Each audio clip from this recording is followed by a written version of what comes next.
Wait for my funny replay. म तिम्रो गु खाइदिन्छु भने मैले गलत बोलिन जितोस् म खाइदिन्छु त्यसैको खाइदिन्छु त गु खान्छु भनेको हो कि हैन बालनले जित्यो भने झापामा कान काटेर म टिटी हस्पिटल लगेर टाका लाउँछु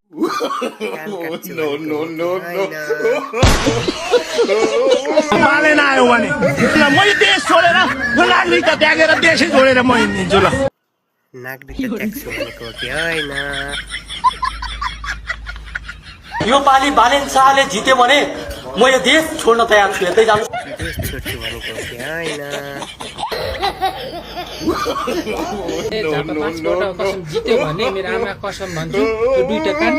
दुईटा आँखा निकालेर आफै म पोली खान्छु यदि बालेनले जितेको खण्डमा यो लेखिराख्दा हुन्छ ल दुईटा कान दुईटा आँखा आफै झिकेर पोली खान्छु भनेको हो कि हैन